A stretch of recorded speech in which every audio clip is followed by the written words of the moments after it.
Uhari gani mpenzi mtazamaji wa Mo TV, na kukaribisha kwenye channel yetu pendwa ya Mo TV kupata tips mbalimbali kuelekea mchezo wa nusu finali wa kombe la shirikisho barani Afrika mara baada ya mnyama mkali Simba Sports Club kumtoa na kumsambaratisha mbali Al Masry ya kutoka pale nchini Misri, timu ambayo inaonekana ni bora kweli kweli mara baada ya kupata matokeo kwenye ardhi yake nyumbani pale Canal Suisse Stadium nchini Ismailia katika jiji la nchini Misri katika jiji la Ismailia. Simba amekuja kumenyana na Al Masry katika Benjamin William Mkapa. Majira saa 10 kamili pale tarehe 9, na Simba ameibuka na ushindi wa bao 2 kwa dakika 90. Jambo ambalo lilipelekea mchezo huo kwenda kwenye hatua mikojo penalti kikanuni kwa mujibu wa kanuni, na hatimaye Simba Sports Club akapata penalti 4 kwa penalti moja ambayo ilifungwa na kwa upande wa Al Masry. Simba hao wamekata tiketi yao safi kabisa ya kwenda kucheza nusu finali ya kombe la shirikisho barani Afrika baada ya miaka 33 kupita. Mara ya mwisho Simba Sports Club kupita hatua hii ya nusu finali ya kombe la shirikisho barani Afrika ilikuwa ni mwaka 1993. Dr. Mohamed Hamisi, mzee wa za Cuba. Nilikuwa na miaka 4 tu by that moment wakati Simba Sports Club ikicheza finali ya kombe la kafu pale uwanja Uhuru jijini Dar es Salaam. Zamani shamba la bibi. Leo nataka nikupitisha kwa tips mbalimbali. Nini kifanyike ili Simba aweze kufanikiwa kufuzu hatua hii adhimu? Maana inaonekana huo ni mtego. Simba kwenda nusu finali kukutana na Stellenbosch ya kutoka pale nchini South Africa ni mtego mkubwa. History inaonesha vilabu vingi ambavyo Simba anakutana navyo mara nyingi kutoka South Africa umekuwa ni mfupa mgumu kwake kuweza kutafuna, kumungunya na hatimaye kufanya chakula na kuweza kupita katika moment hiyo. Mara ya mwisho Simba Sports Club ilicheza na Orlando Pirates pale South Africa na ikaondoshwa mashindanoni kwa mikwaju ya changamoto kwa changamoto ya mikwaju ya penalti. Simba ikaishia hatua ya robo final, na hata hivyo kutana na Kaizer Chiefs kutoka pale South Africa kwa Madiba. Simba Sports Club mchezo wa kwanza ilipigwa bao 4, mchezo wa marejeo hapa jijini Dar es Salaam Benjamin Mkapa Simba ikashinda bao 3-0. Magoli ambayo hayakuweza kuitosha kuivusha klabu hii kubwa ya hapa ukanda huu Sekafa kwenda hatua inayofuata. Je, swali linakuja, Stellenbosch hao wa South Africa hao, je, mnyama mkali Simba Sports Club atatoboa? Salia na mimi kwenye channel yako ipendwa ya Mo TV. Usisahau kusubscribe, kulike, kucomment na kushare ili uwe wa kwanza kupata habari motomoto kupitia channel hii yetu pendwa. Twende. Simba Sports Club kwenye miaka yake 7 imefanikiwa kuingia kwenye robo finali ya CAF Champions League, robo finali 7. Robo finali hizo 4 zilikuwa kwenye kombe la shirikisho, 3 zilikuwa kombe la shirikisho barani Afrika, lakini 4 zikawa kwenye kombe la ligi ya mabingwa barani Afrika. Ukitizama midhania ya klabu ya Simba kwa miaka 7 ambayo imeshiriki mashindano haya ya kimataifa, unaiona ile good progress, unaona ule mwendezo mzuri ambao klabu hii inafanya. Na contribution point kwenye CAF ranking hadi saizi Simba Sports Club ina point ya 43. Jambo ambalo limepelekea timu hii kuingia kwenye nafasi ya 4 kwa viwango bora barani Afrika. Makofi mengi sana kwa klabu ya Simba, pongezi kubwa sana kwa klabu ya Simba kufika nafasi ya 4 kuna viwango vya FIFA na CAF barani Afrika. Kuwa nafasi ya 4 kwa bora barani Afrika, hii ni maana yake nini? Inakupa taswira, inakupa alama kwamba soka Tanzania limekuwa na mnyama Simba, mnyama wa mwituni huyu asiyeshindika amekuwa ni kinara wa kuisaidia taifa hili la Tanzania kuchangia alama nyingi kuliko timu yote hapa Tanzania. Alama 43 sio alama chache. Mpinzani wake yupo nafasi ya 11 akikusanya alama 36. Yes, Simba hao nafasi ya 4 barani Afrika. Je, hii itatosha yeye kumtoa Stellenbosch kwenye nusu finali ya CAF Confederation Cup? Mchezo wa kwanza kumbuka utapigwa hapa Benjamin William Mkapa majira saa 10 jijini Dar es Salaam tarehe 20. Maana yake tuna siku 10 kutoka hivi leo kuelekea mchezo wa kwanza wa awamu ya kwanza wa kombe la shirikisho barani Afrika nusu finali ya kwanza ya klabu ya Simba mwaka huu msimu wa 2024-25. Nini Simba afanye kuelekea mchezo huo? Kwanza mimi nahisi ukiwaangalia Al Masry, ukiwaangalia Stellenbosch jinsi walivyo, namna ambavyo wanacheza open play, wanapenda sana kuchezea mpira na most of time wanapenda soka la kushambulia, counter attack to press kwenye eneo lako. Kama wanacheza ile counter attack to press maana yake unatakiwa uwe makini zaidi ya sana. Kama ulijiandaa kwa 70% kuna mchezo wa Al Masry, Simba anatakiwa jiandae kwa zaidi ya 100 kuelekea mchezo wa Stellenbosch. Ni wazuri sana hawa jamaa. Wanashambulia kuna maeneo yote ya uwanja, eneo la kushoto, eneo la kulia, eneo la katikati, wana viungo bora sana ambao wana uwezo wa kulink team ya nyuma na mbele na hatimaye kuleta muunganiko mzuri na hatimaye kuipa timu yao ushindi. Ukiwatazama Stellenbosch namna ambavyo wamecheza na Zamalek nchini ya Misri, katika taifa la Misri kuna uwanja wa Zamalek, wakiwa away wako ugenini, lakini soka walidominate kuanzia dakika ya kwanza mpaka dakika 90. Wow, fantastic, marvelous. Inakupa mshtuko kwamba hii timu ina gani. Wanatoka kwa Madiba South Africa wakiwa na matokeo ya bila kufungana ya 0-0, wanakwenda kwenye ardhi isiyokuwa yao, ardhi ambayo tunajua na figisu nyingi ya Warabuni, tension kubwa, mashabiki wengi wakiwa na msukumo, morali na amshamsha hapa na pale, uwanja umejaa full house, lakini katika ardhi hiyo hiyo wanakupa bonge moja la package surprise ya kupiga bao 1-0 katika uwanja wao. Sio jambo dogo na wala sio timu ya kuweza kuibeza kwamba ni timu ndogo ambayo kila mmoja ameona ni mchekea. Binafsi na uona huu ni mfupa mgumu sana kwa klabu ya Simba, lakini Simba kienda kwa umakini, tahadhari hali ya juu sana, maandalizi makubwa, na muona akifanikiwa kuvuka hatua hii. Hata kama atavuka kwa jasho jingi kutoka yana uwanja, lakini atakuwa ameshavuka tayari. Kwa hiyo Stellenbosch ukiwatazama walikuwa wacheza kwa mchezo wao wa mwisho, inakupa picha timu yana gani. Kwa hiyo hata maandalizi ya klabu ya Simba kuelekea mchezo huo yanapaswa kuwa makubwa zaidi ya sana. Kama kuna kipindi klabu ya Simba imejiandaa au ilishawahi kujiandaa kucheza dhidi ya opponent yoyote katika ardhi hii ya Mama Samia, Daktari Samia Suluhu Hassan, Mama Kizimkazi, basi inapaswa kujiandaa sana zaidi ya maisha yake yote ambayo ameshawahi kuyapita. Miaka 33 timu haijafika nusu finali. Baada ya miaka 33 umri wa mtu mzima ambaye ameoa na ana watoto kaza, inawezekana pia hata kitukua kama ameshapata, ndio Simba inakwenda nusu finali. Sio jambo dogo, ni jambo kubwa. Pongezi kwa viongozi wa klabu ya Simba ambao wanahangaika usiku na mchana kuhakikisha kwamba timu yao inafanya vyema. Lakini pongezi kwa mwekezaji wa klabu hii kubwa na maarufu hapo kanda huu wa Sekafa. Yes, tunamzungumzia Mohamed Dewji Mo, rais wa heshima wa klabu ya Simba pamoja na mwekezaji wa klabu ya Simba, lakini pia ni mwenyekiti wa bodi huyu wa kugenzo klabu ya Simba. Kwa namna ambavyo amewekeza katika uwekezaji wake mkubwa miaka 7, ameweza kuisaidia pakubwa sana klabu hii kupiga hatua, kusajili wachezaji wakubwa wenye quality kubwa. Quality kama za kina Steven Dese Mukwara tulikuwa tunazishia kuziona tu kwenye TV au kwa timu za wenzetu, lakini pia quality kama akina Jean Charles Ahoua, nazungumzia mtu kama Eriem Panzo Kibisawala na wachezaji wengine kadha wa kadha kama Musa Pimpin Kamara. Kwa miaka ya nyuma walikuwa quality kama hizo huwezi kuzikuta katika klabu ya Simba, lakini this time around tajiri mwenye mapenzi yake na mahaba yake makubwa kwa klabu ya Simba, unakuta anatoa pesa, timu inasajili vizuri, inalipa mishahara mizuri, kambi nzuri, preparation nzuri, benchi la ufundi nzuri ambalo linaongoza mahifadhi, na hatimaye Simba uwekezaji sasa umelipa. Mohamed Dewji Mo ashukuriwe sana kwa nguvu yake kubwa na mapenzi yake makubwa hayo ambayo ameyafanya kwa kipindi cha miaka 7 akiwa kama mwekezaji wa klabu ya Simba. Leo Simba anakwenda kutengeneza history. Nini ifanye? Kwanza, good preparation before the game. Maandalizi makubwa na mazuri kuelekea mchezo wenyewe. Klabu ya Simba inatakiwa kujiandaa kwa tahadhari zote za nje ya uwanja, ndani ya uwanja, psychology ya wachezaji, mentality ya wachezaji, lakini pia benchi la ufundi jiandae na magari ambavyo itaweza ku-approach mchezo huu wa nyumbani. Kumbuka unaanzia nyumbani, lazima upate ushindi. Usipopata ushindi kuna ardhi yako ya nyumbani, je, ardhi ya ugenini itakuwaje? Kikubwa Simba Sports Club wanatakiwa jiandae na maandalizi sio baadaye, yaanze hivi sasa, sababu leo ukipiga hesabu zibakia siku 9 tu kuelekea mchezo wenyewe ambao tunazungumzia, manake ni wiki moja na siku 2 ambazo zimebakia.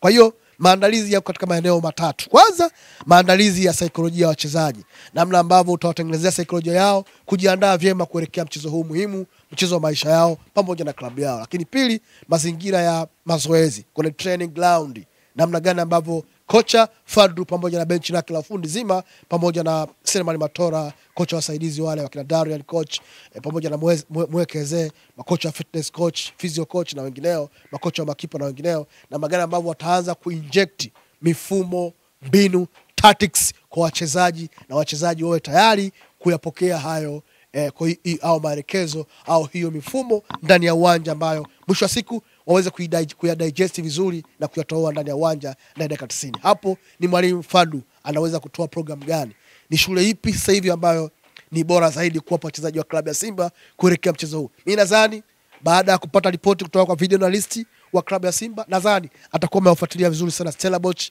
na ripoti yake kubwa atakuwa amempelekea Master Tactics, unazungumzia kocha Fadu, iko mezani. Kwa kama ukishasoma wapinzani wako kupitia marejeo ya picha za video, kupitia mechi ambazo wamecheza kuna ligi kuu nchini South Africa, wako nafasi ngapi, wamecheza michezo mingapi, wamefungwa michezo mingapi, wameshinda michezo mingapi, wamedraw michezo mingapi, ni timu ina ubora kwenye maeneo yapi na ina madhaifu maeneo yapi. Itakusaidia wewe kama mwalimu na benchi la fundi kuweza nini ambacho unatakiwa kuwapa wachezaji wako ati time T, ili kiwasaidie kuelekea mchezo huo mkubwa ambao kimsingi taifa la Tanzania milioni 61 linasubiria hamu hiyo kuiona timu yao ikiandika historia nyingine kubwa ya kucheza nusu finali ya kombe la CAF. Hiyo ni ya kwanza. Lakini tips ya pili, nini Fadu anataka kufanya? Kwanza, baada ya kufanya good preparation nje ya uwanja, tumesema ni kuinject mifumo.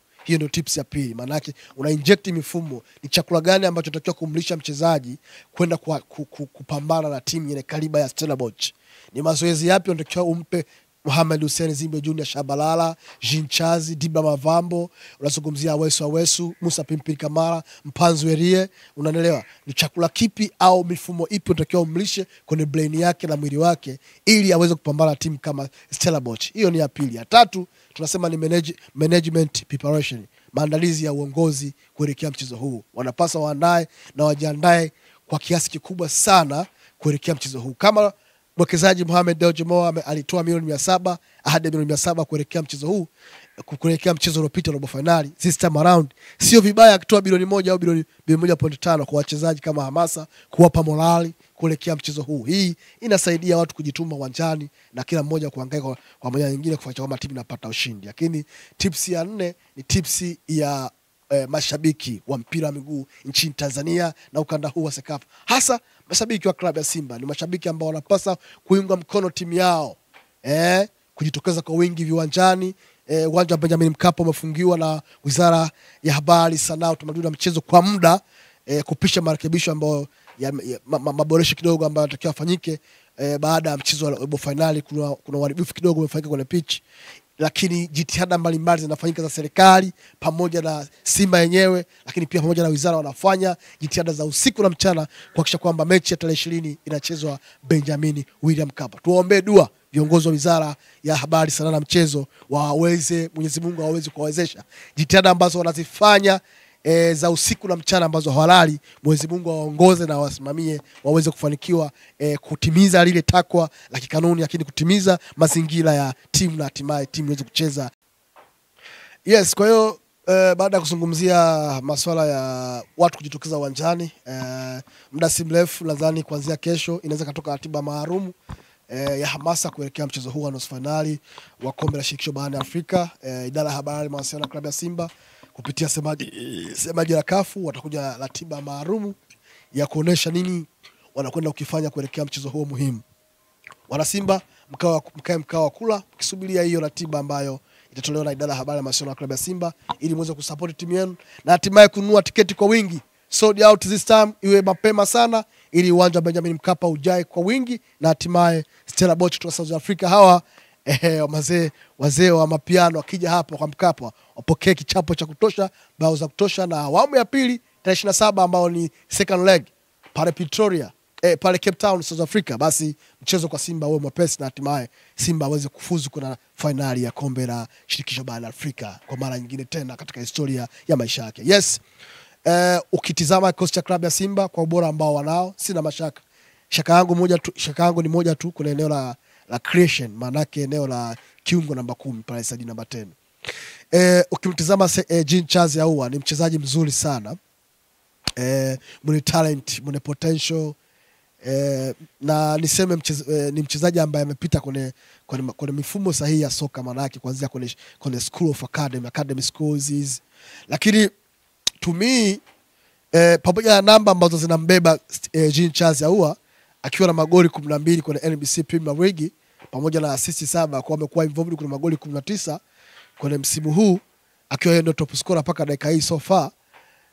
Pamoja na kwamba anakuwa na magoli mawili mpaka matatu kwenye kombe la shirikisho barani Afrika, lakini bado namuona kuna vitu fulani anavikosa ambavyo vinaweza vikaipelekea Simba kupata ushindi haraka kama akivirekebisha. Jean Charles Ahoua amekuwa na tatizo la tunasema ile slowness, ana tatizo la slow. Timu inapokuwa kwenye acceleration rate, inapokuwa kwenye mwendo wa kasi kuelekea kwenye transition to attacking, kuna namna ambavyo yeye ana decelerate the action, maana yake anapunguza kasi ya mchezo, either kwa kuretain the ball kwenye miguuni mwake au kufanya unnecessary movement ambazo zinakuwa hazisaidii timu kwa wakati huo katika kwenye mwendo wa kuweza kupata matokeo. Hicho ndicho ambacho Jean Charles Ahoua, like kama angekuwa na fastness and blend reaction akaiongeza kwa haraka kwa mara 10 zaidi alivyo sasa au mara 100 zaidi, angekuwa ni mmoja wa mchezaji hatari sana kuotea mbali ambaye Simba Sports Club inayo. Kwa hiyo ni maboresho madogo ya kiufundi ambako Jean Charles Ahoua anatakiwa atengeneze. Ukiangalia mechi iliyopita dhidi ya Al Masry hapa Benjamin Mkapa, yeye kama creator kwenye eneo lake alitengeneza nafasi ngapi za klabu ya Simba kupata matokeo?